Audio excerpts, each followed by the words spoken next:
We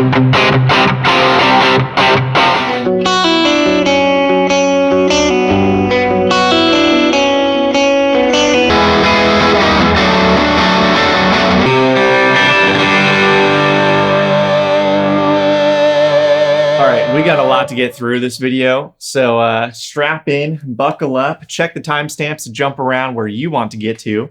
But in short, we're going to go through my entire collection. So all of my guitars, all of my amps, and my pedal board. We're going to do some playing through everything. But because there's so much to get through, we're going to have to keep it fairly abbreviated. I think what I'm going to do is set a timer on my phone for like a minute and a half. Once that clock comes out, we're going to stop and move on to the next one. And then if you guys want to see anything more, more detail about any of these items, maybe a dedicated video, drop it in the comments. So with that, let's dive in. So we're gonna go ahead and do guitars first. We'll go chronological order. We'll go my newest guitar down the line to my oldest guitar. I've got the stopwatch here for 1 minute. So let's start with the baritone. All right, I've got the stopwatch here. I'm gonna give myself 1 minute and 15 seconds per guitar. So ready, go. This here is my newest guitar. It is a baritone from Rivolta. I think they call it the Mandata. Yeah, Mandata. And yeah, it is a stunning guitar. I think the just aesthetics of it are so cool. I get a lot of compliments on it. I purchased it mainly because in the band I play in, we do a lot of songs tuned down. So this is tuned B standard. And I did throw on a trem. This is a Duesenberg Les trem. Highly recommend these. And it's just a great pairing on a baritone. If you never played a baritone before, do. And if you never played one with a trem, definitely do. It's just so lush and so nice and very, very inspirational, this guitar. It's got locking tuners, stays in tune pretty well. I do have kind of a custom string gauge set on it because I do a lot of songs where I'm doing solos and stuff with it, so I need it to be pretty loose feeling. The bridge humbucker is pretty terrible in the full humbucker mode. It's way overpowered and just doesn't sound that good, but it coil splits and that sounds very good. The neck is a bit dark, not a big fan, but I stick on the bridge 90% of the time. It's a great guitar and highly recommend these. They're very affordable too, like maybe 1,500 bucks new, something like that. And used, I think they're like $1,200 or something. Great bargain for that. They're really, really cool looking. People love them. The aesthetic is just very unique, which I'm a big fan of. So how we doing? There we go, right on time. Okay, so that is the first guitar. Now let's move on to the next one. All right, next on the list is this guitar. So this is my Les Paul Custom. I've had the baritone for a little under a year. I've had this since, I would say mid 2021, kind of middle of COVID. So I've had this for about 2.5 years or so. Let's get the timer going. So this is a 2019 Les Paul Custom. It is a 54 reissue spec. It was a made to measure, obviously. Normally these would be black, and obviously this is not black. It is an antique white, I believe they call it. Really lovely, kind of cream color. So difference with these versus other customs, P90 in the bridge, and then the Alnico 5 staple pickup in the neck, which is very cool. Now, what have I done to it? I swapped the neck pickup for a Seymour Duncan Custom Shop staple pickup, which is more vintage accurate than the Gibson one. And other than that, I put a new frets on it. So it's got stainless steel frets, just like my Goldtop. And it's just a stunning guitar. This was a dream guitar of mine, and it's got a really cool story. Very, very, very short version of it. Popped up on Reverb from a dealer, made to measure in the East Coast. I saved it as a made to measure inspiration in case I ever got rich and could do my own made to measure. And then it popped up on Reverb again a couple years later. A guy was selling it that purchased it then. He lived locally, so I was able to meet up with him and actually buy the guitar that I had saved and set aside as inspiration for the future. So really cool. I love this thing. It's never going anywhere. It's one of my favorite guitars of all time. Great neck, big old fat neck. Grovers. It's about as good as it gets as far as I'm concerned. All right. We're doing good on time here. So let's put this one away and grab the next one. All right, next on the list, we've got this. So I've had this since, I think I purchased it at the very beginning of 2021. So another COVID guitar. And let's hit the timer. So this is a Journeyman Relic Custom Shop Strat. It is a 65 reissue, so it's got a bit of a fatter neck, which is kind of exactly what I wanted. I spent a long time looking for a Strat. In every custom shop one I tried, they all had the 60s oval C, which for me is just too skinny. I'm not a big fan of it. So I really fell in love with the neck shape on this guitar, and that's exactly why I bought it. Now, it's got a really cool story actually of how I got it. It involves a YouTube comment, and actually I ended up becoming friends with the guy who I purchased it from. He moved here. We became good friends. He's got his own YouTube channel. Shout out to you, Mike, El Dorado Guitars on YouTube. Yeah, charcoal frost metallic. It is beautiful. I did an entire video on this guitar, swapping the pickups and the pick guard over to the Spitfire Tort, which I think just looks spectacular. I love the waviness of it. And it's just a great guitar. I never play it because I'm just not a big Strat guy. But, you know, I feel like with a Strat, you have to, at least for me, if I don't play a Strat for a long time and then I try and pick one up, I'm always hitting the volume control. And, you know, I'm just kind of, the ergonomics are not the best to me unless I exclusively play a Strat for like a week straight. So I do plan to do another video with this guitar in 2024, where I do another pickup comparison with it. I got another set to compare. It's got Ron Ellis pickups in it right now, but stay tuned for that because that'll probably be in the next few months. So there you go. This is my custom shop Strat. Moving on, we got this. So this is my Telecaster. I purchased this at the very beginning of COVID. So I guess right before the whole world shut down in the very beginning of March. This was like a birthday guitar essentially. And yeah, and then the whole world shut down. So that's what I remember this guitar by. Now let's go ahead and hit the timer.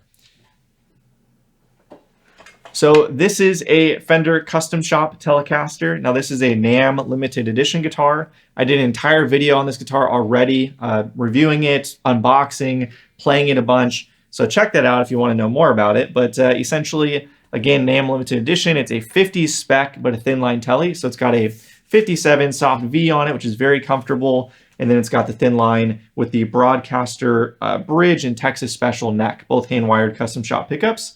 Finish over finish, very polarizing. The relicking on it, I think, is very cool. Now, I look at this like art. This is not, you know, meant to recreate a vintage guitar. It's just art. They're all different. Fender only made, I confirmed with them, 19 in total of this, and they all look different, and they're very cool. I love this guitar. I played it a ton. All these little marks in the, I don't know if you can see that or not, all the little grime and stuff between the frets. I did all that. If you look at photos when I first got it or that first video, that was not there. Same thing with the back of the neck. It's got all this grime and stuff that I've just kind of soaked into it from playing it a ton. And it's just a great sounding and great feeling guitar. Double bound, which is pretty unique. And yeah, kind of answered my desire for Tele. Cool. All right, let's move on. We got the big girl here. So this is my Gretsch White Falcon. I've had this since September of 2019. And let's hit the timer. So this is a Gretsch G6136T LDS. Do I have that right? The only real string of letters there you need to know are the LDS part, because that means lacquer. So this is nitrocellulose lacquer, and LDS, the DS stands for Dynasonic pickups. So this is a full bout, full width, fully hollow. This is not, you know, the Player's Edition where they're kind of slimmed down and skinnier with a center block. This is the full White Falcon experience, which is exactly what I wanted. I love this guitar. This is one of my favorite guitars of all time. For me, the aesthetics of this are perfect. White Falcons come in a bunch of different, you know, looks. Stark white. They don't have, you know, they got the little thumbnail inlays here, different headstock. I don't like any of that. Give me the pictographs. Give me the full-on wing logo. Give me all of that. The only thing I've done to it is put on a Compton bridge, and other than that, played the heck out of it. It is faded a ton into this really beautiful cream color. If you look under any of the plastic or anything, you'll see it was much whiter before, so it's definitely yellowed a lot. It's aged, it's got tons of patina on it, it's beautiful. I picked this up locally in San Diego, and it's just it's a lifer for sure. Love this guitar. Right on the money that time. Okay, let's move on. Next up, we got my Goldtop. So this is a guitar I've had since March of 2019, another birthday guitar, if you will. Let's hit the timer. So this is a 2018 made-to-measure custom shop Les Paul. The order specified a R8 neck, so a 58 style neck. This was, I guess, modeled to be more like Oscar from Pat and Doug, their 58 Goldtop. This is kind of what that was going for. And the other spec change was very lightweight. So this was sorted for lightweight. It weighs under 8 pounds, about 7 pounds, 13 ounces, I believe. And it's just a stunning, light, bright, airy guitar. It is my favorite Les Paul I've ever played, and I played a ton. And yeah, I've done the Pepsi Challenge with this guitar a ton of times with a bunch of other very high-end Les Pauls. And for me, this one always comes out on top. It's very bright, very light sounding, very articulate, and it's got a ton of grunt to it. It's a very loud, resonant guitar. It tends to be significantly louder than other guitars when you put it next to it. Things have changed. Doyle coil PAFs in here, did an entire video on that. And then Faber tone lock tailpiece. Other than that, it is completely stock. And and stainless steel frets, which I did an entire video on the channel about, and that was my favorite upgrade I've ever done to a guitar. This just feels so much better now. And yeah, this is my main guitar for gigging, and I absolutely adore it. Now, one thing I do have to say, and the clock's running out, I'm gonna go a bit longer on this because this guitar is so special. This is aged from the factory. Again, I did a video on comparing this to a Murphy Lab R8 or R9 at the time, or maybe it was an R, I can't remember.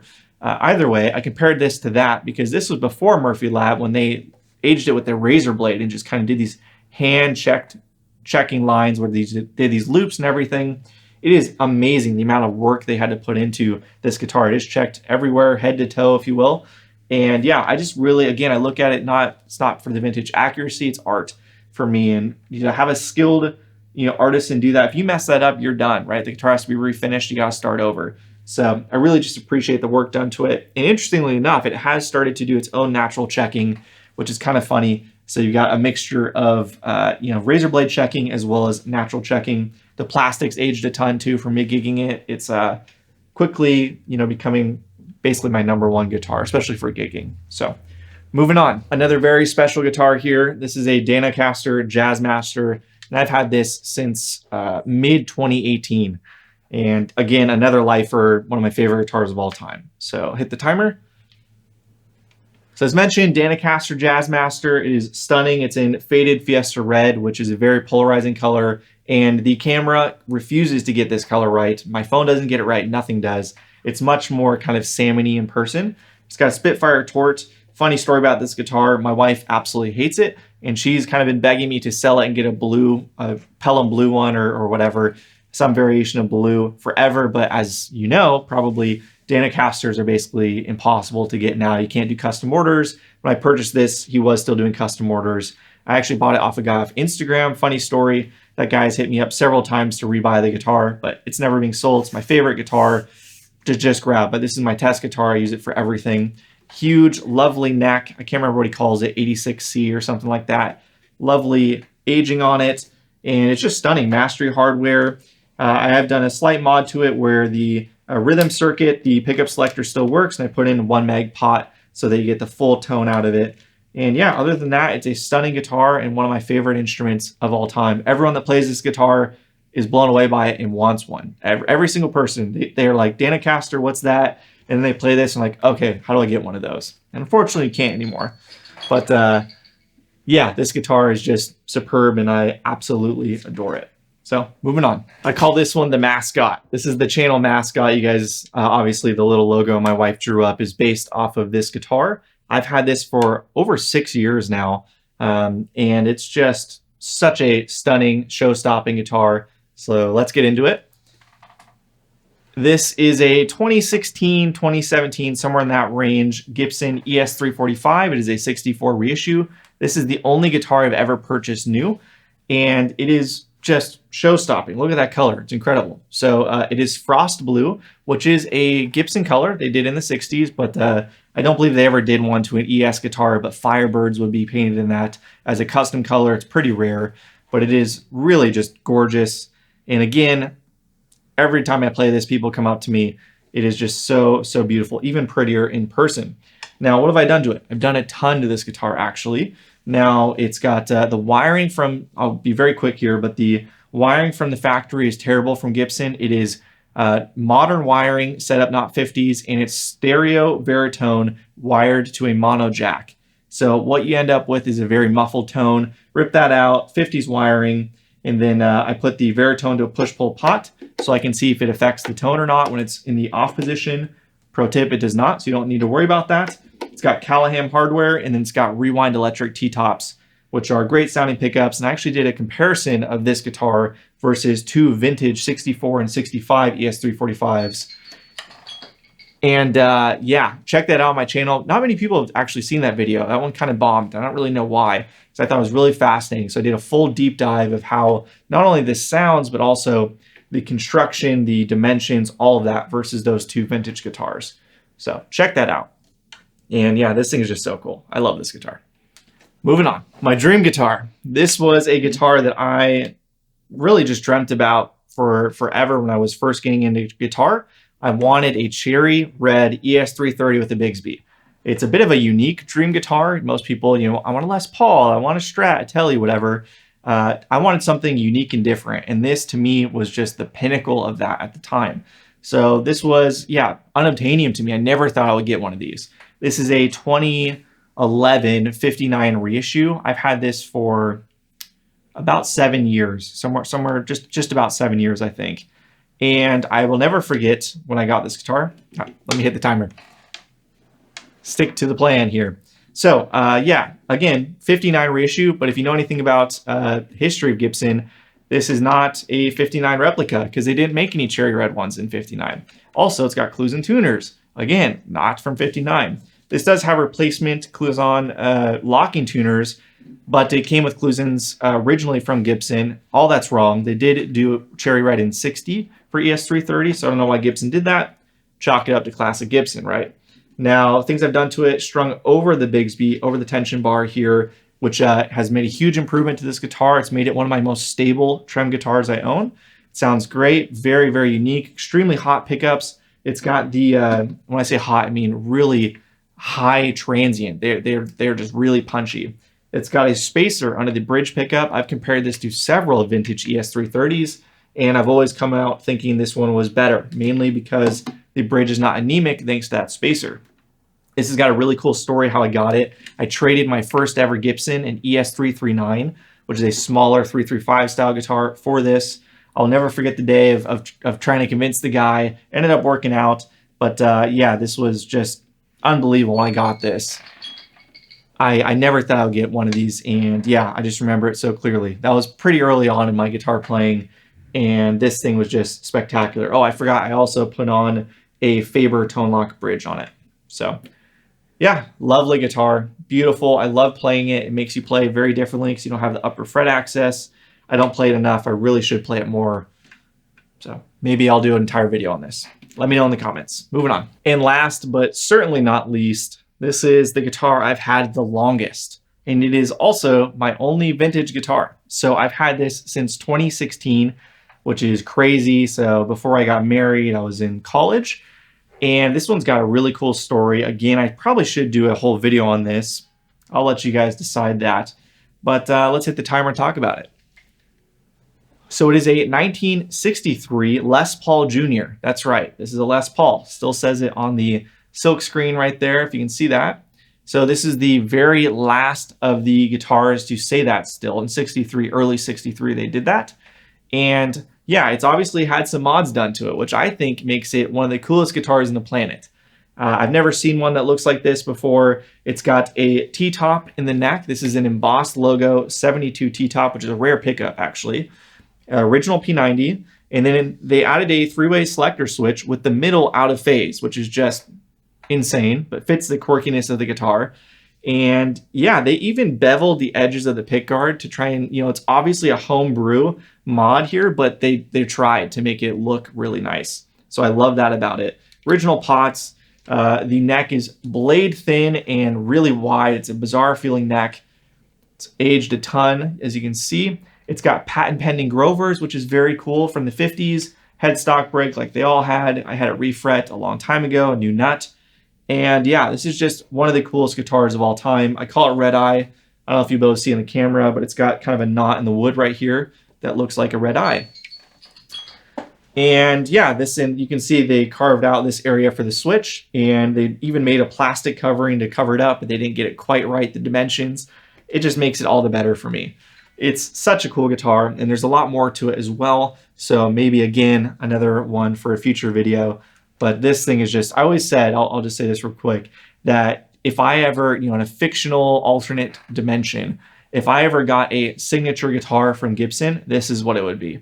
It would be an SG Junior with a neck, well, it would be a Les Paul Junior, just like this, with the neck pickup added like that, and a switch and all of that. I would basically replicate this guitar with a bit of a bigger neck. And I just think it's so cool.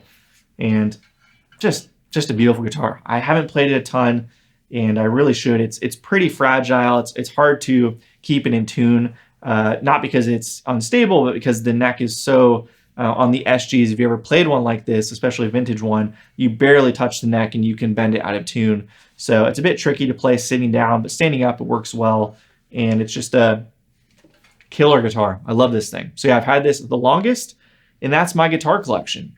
So with that, I think now let's go ahead and move on to amplifiers. Let's do it. Actually, before we move on to amplifiers, let's go ahead and just cover the like ancillary stuff real quick before I forget about it. So we'll start with this. This is my quad Cortex. This is kind of my digital direct solution if that's ever required.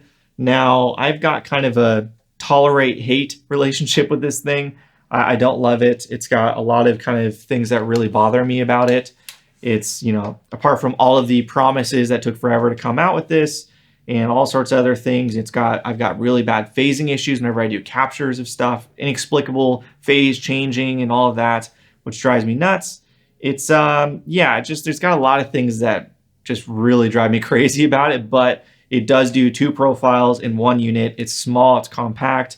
I can use it as an all-in-one if I need to. So it kind of is the only one that really does that, which is why it's still here. It basically just sits on my desk, and this is what I practice with a lot. Or if I've got a wet dry rig that I run live, I can profile those amps and put them in here and practice, with headphones on late at night with my wet dry rig, which is kind of great, and the only unit that can really do that without needing to buy multiples of stuff and all of that. So yeah, quad Cortex. Would I recommend it? Probably not.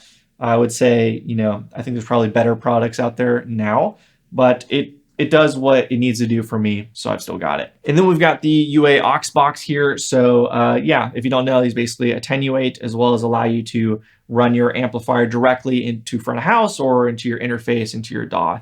So these as an attenuator are not very good, not a big fan. I think it's between 2 and 3. There's a gap somewhere in the range where it just drops off a cliff, and you want to be right in between those 2 settings. And I always find that with this, so I don't use it as an attenuator very often. But as a speaker emulation, to run your amps direct, it is fantastic. I love not having to hunt through a million IRs and purchase all these third-party IRs and load in a room reverb from a plugin or whatever else. I love that the speakers in this sound very good. I can visually see what mic I'm putting on and do all that. It's got room mics, which sound great. And yeah, for what I use it for, it does a great job. Now, UA drives me nuts. They really handicapped this thing and have not updated it in forever. So I'm not a big fan of UA for that reason, but for what I need it to do, it does great. All right, let's move on. Last, I think we'll just touch on my pedal board here. So I've got more pedals that are off on a shelf over there, but this is my gigging board. Real quick, the signal flow, if you care about that sort of thing, it goes into the Scarab Fuzz first, and then it goes into the Mjolnir Klon clone, and then it goes into the Vemuram Janray, which is new pedal, just trying it out, into the tuner, and then into the Phase 95, and then that goes to the Lele Little Dual, which allows me to split the signal and have a wet dry rig, essentially. Now, ideally, I'd rather have the phaser in the wet side of the rig, but unfortunately, when you turn it on, it flips the phase, which is incredibly annoying. So if anybody knows a small form factor phaser that does not flip the phase when you activate it, let me know, because I would like to buy that. So for now, this goes into both amps. All of this goes into both amps. And then from here, you've got the direct out to the dry amp, or you got the signal continuing on into the vibrato, the VB2W, one of my favorite modulation pedals of all time, the Flint for basic room or basic reverb plus tremolo, into my 90s Deluxe Memory Man. This is my favorite pedal of all time. I poo-pooed them forever. I thought they were so expensive and just not worth it. And then I got this one, and my mind will forever be changed. As far as these are concerned, they all sound different. I played a bunch. They all sound different. They all sound good, but they definitely sound different. So if you can try out a few, do it. But this is my favorite one. It's got the pointed knobs, the 3-prong cable, which is what I wanted, so I can run it without needing a power supply if I didn't want to have that. Sounds great, beautiful modulation. It just makes everything sound better with the preamp. Huge fan. So when I run my wet dry rig, I use the wet amp plugs in here, and then the dry amp plugs in here. And then I can switch between them with the Lele Little Dual. And then for power, I've got a one-spot CS6, which is right here underneath these 2 pedals.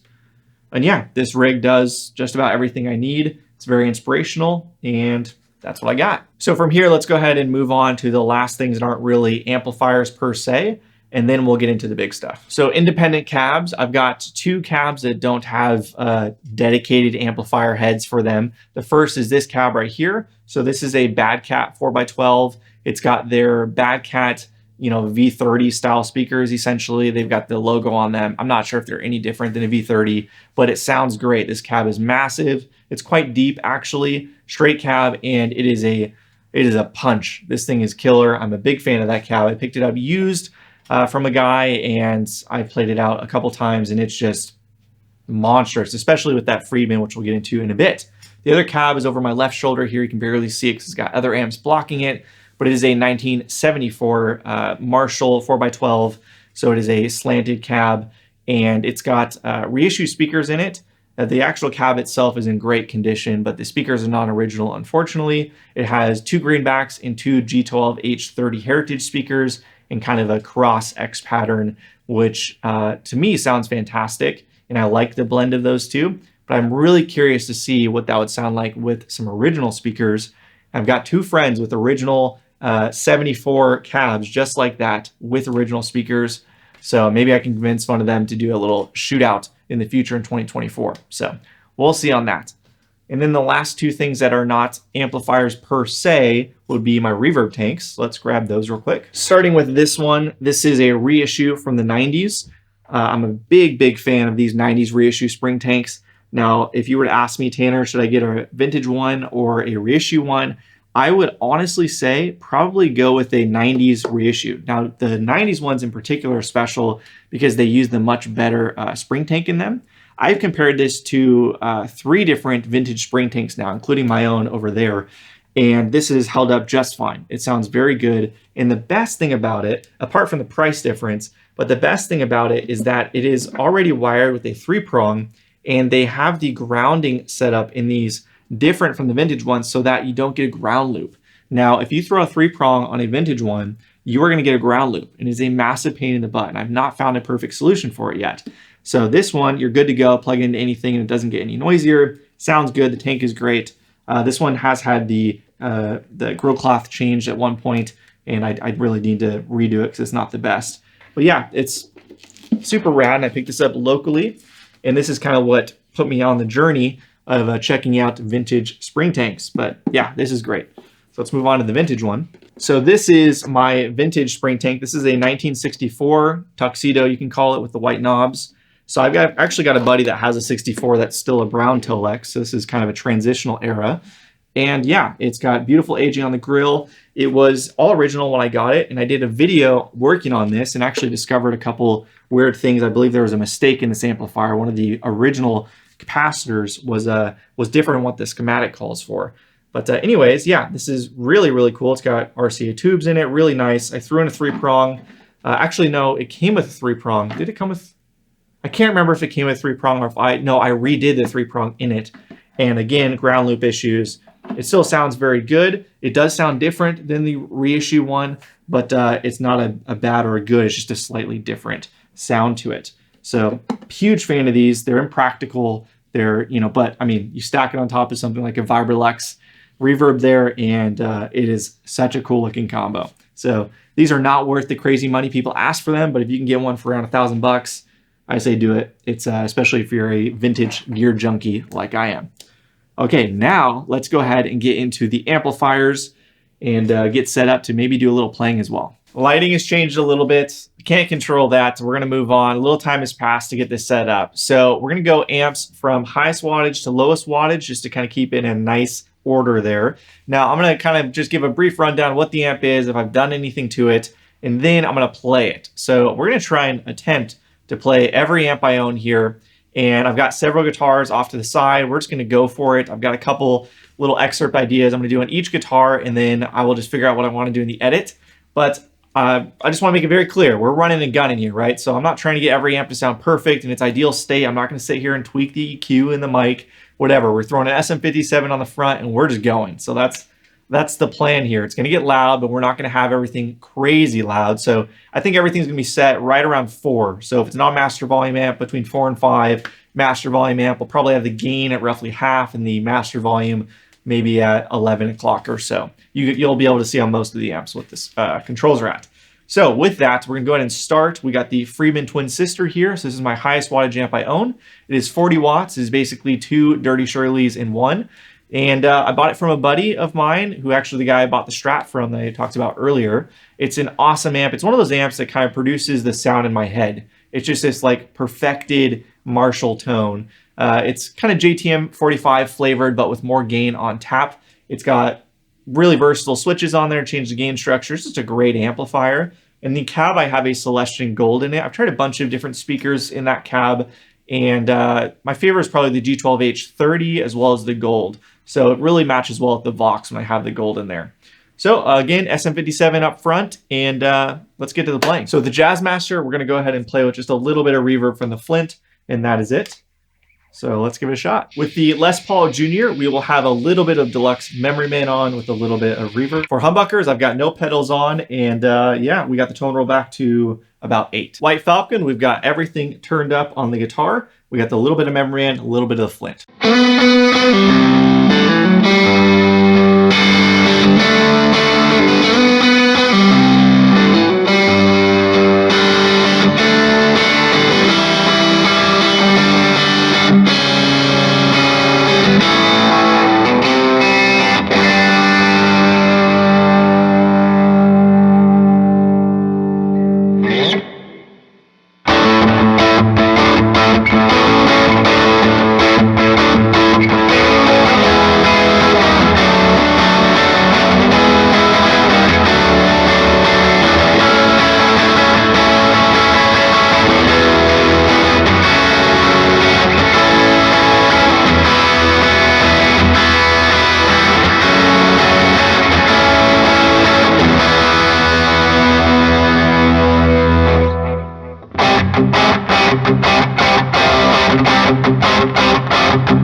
All right, now we got my Vibrolux Reverb. So this is roughly 35 watts, and it is from 1965, very early 65. All the Transformers date 64. It's got the FEIC faceplate, basically means pre-CBS. This is one of my prized possessions. I adore this amplifier. I did a whole series on the channel, basically rebuilding it. It was a bit of a basket case when I got it, put all new old stock resistors in it. It's got old tubes in it. It's kind of, I really put a lot of love and care into it. So it's got the original Oxford 10-inch speakers in it. And yeah, let's see how it sounds on, I think we'll hover between 4 and 5. I'm just going to set it and forget it. We're just going to move on. I'm not going to spend a ton of time dialing it in. But if you want to hear how it sounds in a more, in a context where it's more trying to make sure the best of the amp was shown, check out the video I did playing it. So, all right, let's do it.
And here's one of my prized possessions again. This is a 1964 Vox AC30 Super Twin. Super Twin basically means head and cab, which is quite rare actually.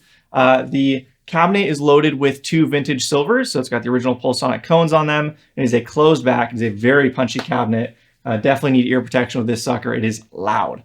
Now, I've done, again, a whole series on this amplifier on my channel. When I got it, it was a basket case. Did a ton of work to it. I'm so proud of where it's at now. It is, again, one of my favorite amps of all time and kind of my main gigging amp now. It is a beast. Let's see how it sounds. Just chucking SM57 on it. I hope it's okay because it can be pretty brutal. So let's do it.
Here we've got my Hayseed 30, as the name implies, 30 watts. I have a change speaker in it. It's got a Scumbag S75 PVC. I think I got that right.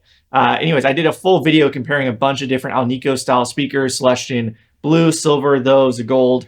Check that out on the channel if you're curious about that sort of thing. But yeah, I really like this speaker. It sounds pretty good. And yeah, this is basically an AC30 clone, more or less a vintage AC30 clone with additional features. So it's got a master volume, EF86 channel, all of that. But we are going to be going just in the top boost channel, master on full, and then you can see the controls right there. So let's hear how it sounds.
right, now we've got my newest acquisition. This is a Gretsch dual twin. It is a very, very unique amp from 1966.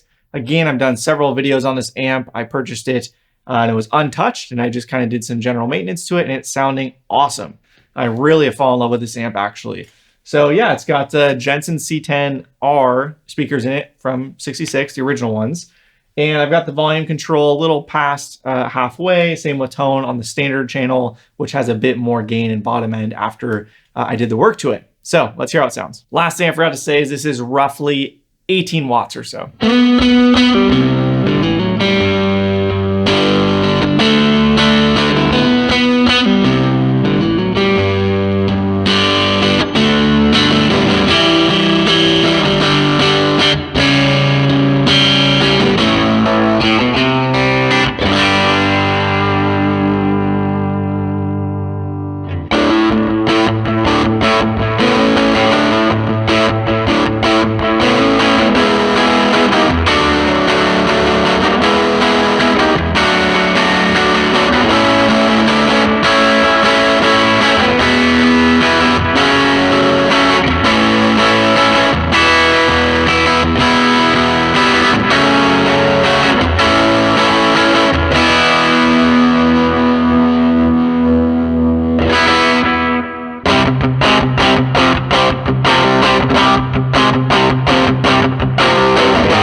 This is my Magnatone 440 from 1961. This was actually my first ever vintage amp purchase and really what got me down the rabbit hole of what you see here today. And yeah, it's basically all original. I've not touched it. It desperately needs some love, but I've been a little afraid to work on it. Really just building out my skills with other amps that are much easier to work on, because if you don't know, these Magnatones are a massive pain. They're a wild rat's nest inside and pretty complicated, the circuit. So yeah, the only thing that's been swapped in it is it does have a Weber speaker, 10F150 or 12F150, because it's a 12-inch. I think that's what it's called. And yeah, other than that, it's not super healthy, so we'll see how it sounds. It's got a beautiful vibrato. It's got a crazy reverb circuit. It's a very cool amp that probably deserves its own video. Let me know if you would be interested in seeing that after I get started working on it. So let's hear how it sounds.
And this is my Suhr PT15IR. So I purchased this amplifier right at the beginning of COVID actually, and this kind of marked my transition back into amps. So I went full digital. Everywhere I played was just on in-ears, so there's no reason to have an amp in my opinion at the time. And then gigs became outdoors again, right, with COVID. So I was like, okay, well, I can play outdoors with a cab. This seems like a great option because I'm allowed to play with a cab, and also I can send front of house to direct signal because it's got IR capabilities, which is awesome. So this amp, I've played a ton. It's been kind of my main amp at home for years, and it just sounds fantastic. It's a very versatile amp, so it's got 3 channels. You've got a clean channel and then 2 gain channels, and the gain channels are kind of Mod and Marshall-esque. Channel 2 and channel 3, they're identical. You can just have your own separate volume and gain for each channel, but it's a shared EQ. And then channel 1 is its kind of its own thing, a bit more plexi-ish, if you will. Now, I don't have a cab for it, so typically if I play it through the Friedman cab, but we're going to play it through the Badcat 412 here, just give that a little love. So this again has Badcat speakers in it, which are like basically V30s. And yeah, I'm not sure what channel I'm going to play through. I'm just going to kind of strum each channel the way I've got it set, see which one speaks to me, and we will roll with it. So let's do it.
Here we have another one of my prized vintage possessions. This is a 1964 Vox AC10 Twin.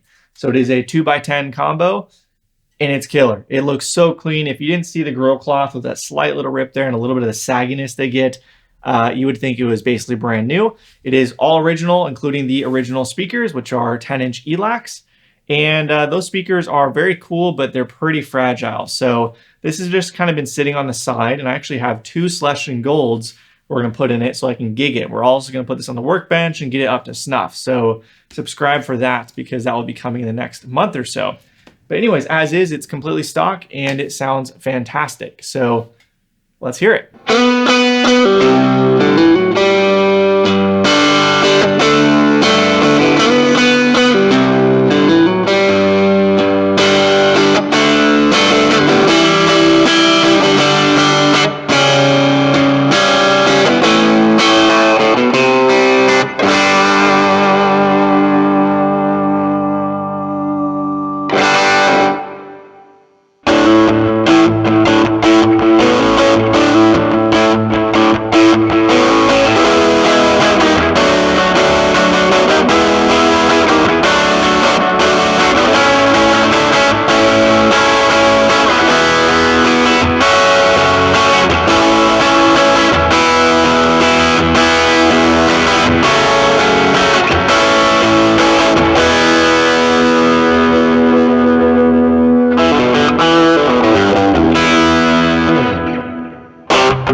have my other Magnatone. So this is a Magnatone 108 Varsity Deluxe from 1955. And this is actually the amplifier that got me into amp tech in the first place. So I did a whole series on this amplifier. That was me literally learning everything from scratch. So if you want to check that out, make sure you go to my channel playlist. You'll be able to see it. But yeah, so this thing, long story short, how I got it was Craigslist. I drove a pretty long way to go get it. And the guy, before I left, I asked him, it works, right? He said, yes. So I came over, we plugged in this Strat, did one strum, and the thing just died basically right there. So that was a bit of a bummer. And I decided, well, let's see if I can get it for a cheaper price and I can make a project out of it. And or, you know, if it all fails, I'm totally fine with just having it hanging around because it looks so dang cool. So again, check out that video to see the whole details on that. But yeah, nowadays, it doesn't really get played much because it definitely needs some love. So it functions fine, but the tone is not the best out of it. It actually has a Celestion Alnico Gold 10-inch in it right now, which is honestly not a great fit for the amp. I just wanted to try it because I had an extra one laying around. So there's some work to be done to this amp in 2024. I want to go back to the drawing board on it a little bit and get it to sound more like the other Magnatone 108 I had, which was even older than this one on the channel. So anyways, let's go hear how it sounds.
And this is my 1959 Fender Princeton 5F2A, and it is, yes, extremely clean. Borderline mint, I would say. Cleanest tweed I've ever personally seen.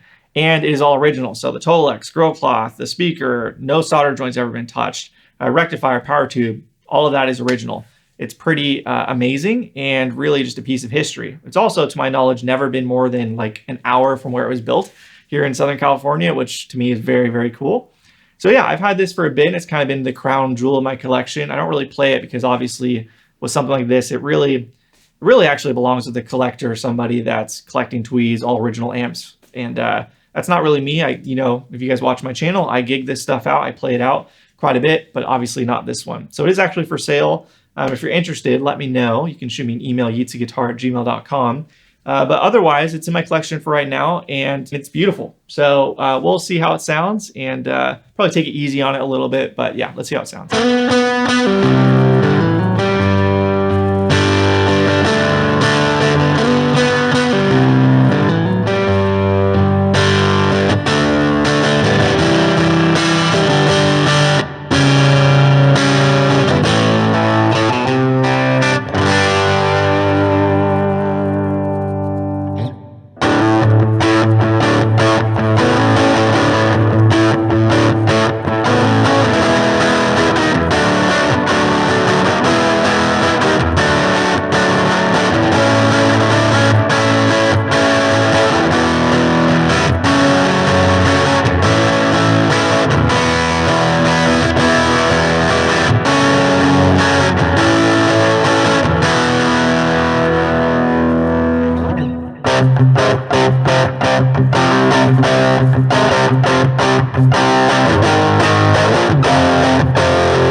And just like that, we are done. So this was a massive undertaking. Thank you so much for watching and getting this far. I really appreciate it. This was cool, documenting everything I've got. It was very, very interesting playing through all the amps. Now, like I said before, none of this is ideal, right? So no amp really had a perfect situation. The mic was just thrown on. We just run and gun, right? That's what I said we would do, and that's what we did. So maybe the settings weren't perfect. Maybe, would have run reverb on the Vibrolux, but I wanted to keep it, all like for like. So ignore all of those things. Just enjoy it for what it is. Just kind of a little bit of an appreciation of a wide range of amplifiers with some guitars. So yeah, if there's anything you saw in this video that you would like to learn more about, that you would like me to do a deeper dive into, maybe a dedicated video for, drop it in the comments. I want to hear from you guys. And I also want to hear what your favorite guitar and amp was. So it could be, regardless of the sound demos, just your favorite amp, or with the sound demos, and then just your favorite guitar and why. So let me know in the comments. And if you like the video, give it a thumbs up, subscribe if you like this and you want to see what's coming in the next year, right? What more I'm doing in 2024. Subscribe to stay in the know. And until next time, see you guys.